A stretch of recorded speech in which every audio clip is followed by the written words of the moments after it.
Olá pessoal, vou mostrar então aqui um exercício resolvido do dimensionamento de um rolamento e também como calcular a vida útil desse rolamento.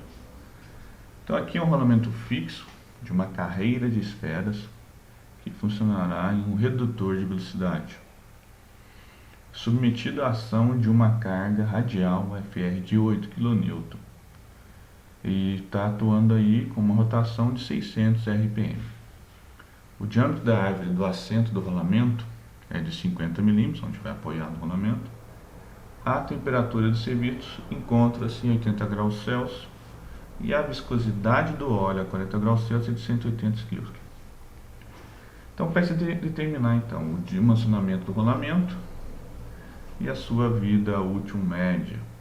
Então, a gente tem uma tabelinha aqui do lado com algumas designações de alguns rolamentos. Neste caso eu estou usando os rolamentos FAG, né? Que o catálogo que eu vou usar é da FAG.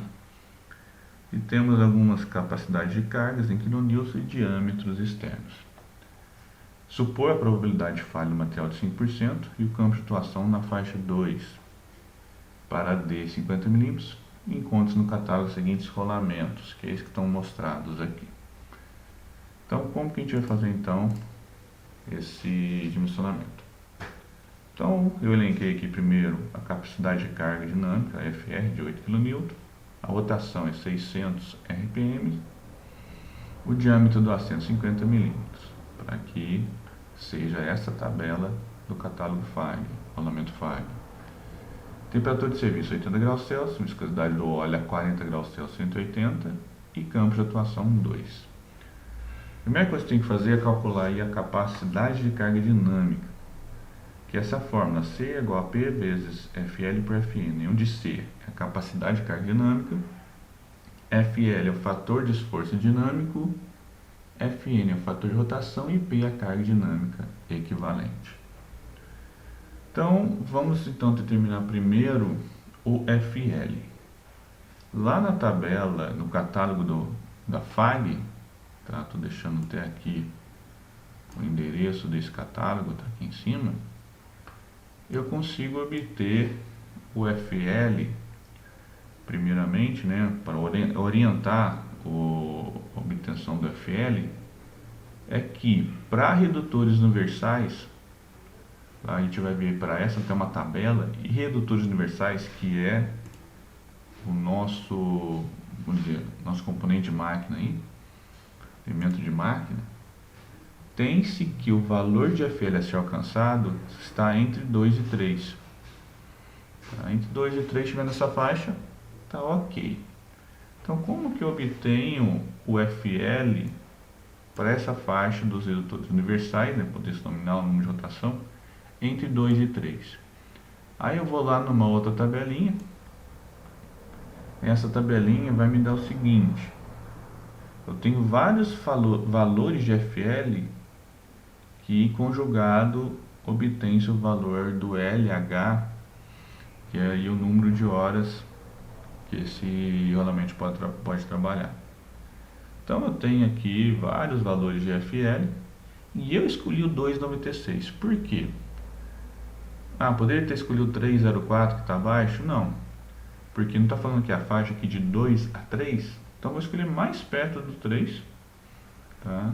Por questões de mensurar, melhorar as horas trabalhadas. Então eu escolhi 2,96, que eu estou dentro da faixa e me dá um valor um pouco maior de horas aí de uso, né, de 13.000. Então com isso eu coloquei aqui 2,96, que é a página 21 do catálogo FAG. Agora eu preciso achar então o Fn, que é o fator de rotação. Esse fator de rotação ele está, né, relacionado com a rotação do meu redutor, que é 600 RPM. Eu vou olhar na outra tabela, na página 19 do catálogo, e vou ver qual é. Lembrando que isso aqui tudo é relação, né, a vida nominal LH e o fator de rotação Fn para rolamentos de esferas. Então, para 600 RPM eu tenho que o Fn é 0,382. Então, eu coloquei aqui 0,382. Agora, com esses valores, eu consigo então calcular minha capacidade de carga dinâmica, 62, que é simplesmente a multiplicação de P vezes FL, dividido aí pelo meu Fn, eu obtenho o valor de 62 kN. E olhando na tabela, qual é então a designação? Então, 62 kN de capacidade de carga, a designação é de 6310, está aqui 6310. Então, com isso eu consigo determinar a capacidade de carga dinâmica do meu rolamento. Vamos então agora para a vida útil. Para calcular a vida útil, eu preciso calcular essa formulinha de duração até a fadiga, que é o LNA, que é igual a 1, que é o fator de probabilidade, né, relacionado com os 5% de probabilidade de falha material, que está determinado aqui no enunciado, e A23, que é a matéria-prima mais condições de serviço. E por fim, a gente determina o LH, que é a vida nominal do rolamento, que é aquele LH que eu mostrei para vocês na tabelinha aqui de 13.000, já está aqui. Então ele eu vou pegar para compor a fórmula. Mas vamos primeiro então achar qual que é o fator A1.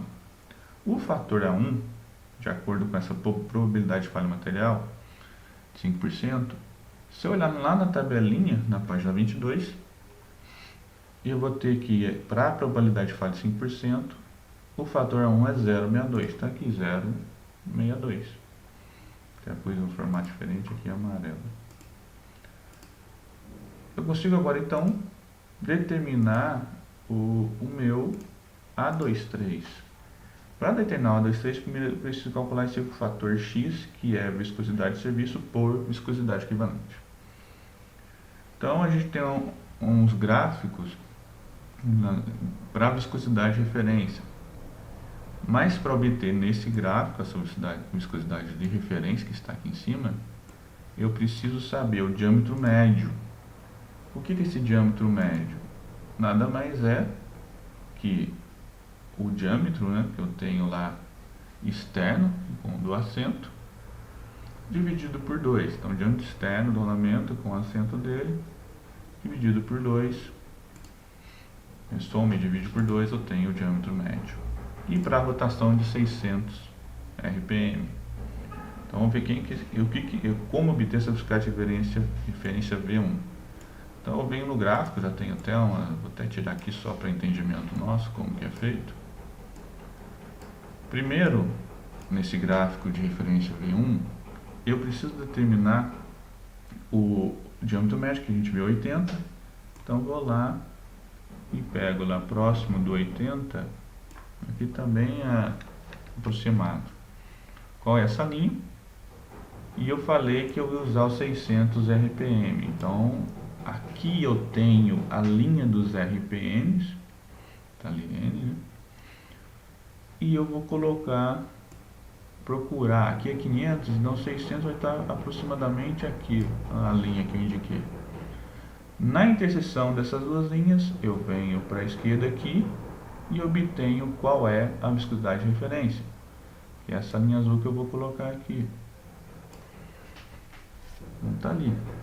Então, se eu observar, né, fazendo uma interpolação aqui, mas eu fiz aproximado, eu obtenho o valor da viscosidade de referência aí de 23. Então, eu vim aqui e coloquei o valor 23, tá? Que é o meu V1. Vamos agora determinar do gráfico de viscosidade de serviço, qual é a viscosidade de serviço então. Lá no enunciado a gente viu que a temperatura de serviço é 80 graus Celsius. Não foi dado, temperatura de serviço é 80 graus Celsius. E a viscosidade do óleo a 40 graus Celsius é 180. Está ali, 180. Com esses dois valores do diagrama VT para óleos minerais, eu vou procurar para obter essa viscosidade de serviço. Então, só vou tirar as linhas aqui para a gente conseguir localizar. Então, como eu comentei, eu tenho a temperatura aí de 80 graus Celsius. Então, a temperatura de serviço é 80 graus Celsius. Está aqui certinho, marcado. E a viscosidade do óleo a 40 graus Celsius então, é 180.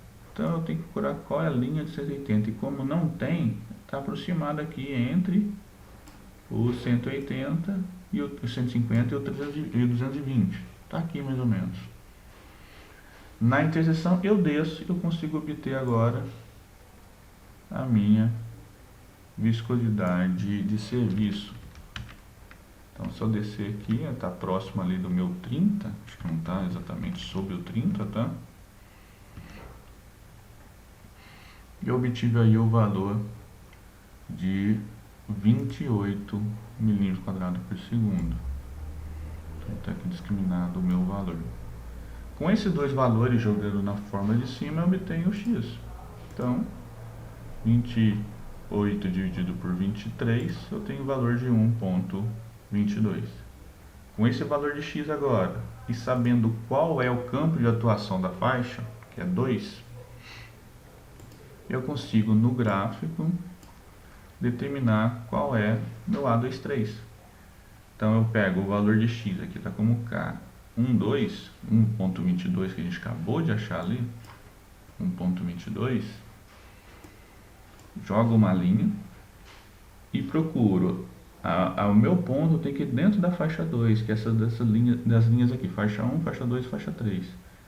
Então eu obtive ali para ficar mais ou menos no meio dessa faixa e vim com outra linha aqui mais ou menos na faixa, e eu criei uma outra linha para a hora que chegar na vertical eu obter o valor de A23. E o A23 eu falei que obtive ali aproximadamente 1,2. Com todos os valores agora, né, eu consigo calcular o LNA, porque o LNA é A1, que eu já tenho, A23 que eu acabei de achar, e o LH que eu já falei no começo do exercício, que era 13.000 horas de acordo com o FL. Então, com todos esses valores, eu consigo agora gerar, né, o meu cálculo A23, A1 e o 13.000 que eu discriminei aqui fora da minha tabela. Lá, a FL 296, LH é 13.000. Multiplicando todos eles, eu obtive o resultado de 1.672 horas, né, com minha duração até a fadiga. E como eu quero um valor bem aproximado, a duração até a fadiga foi então de 10.000 horas para esse tipo de rolamento que a gente acabou de determinar. E é isso, obrigado, gente.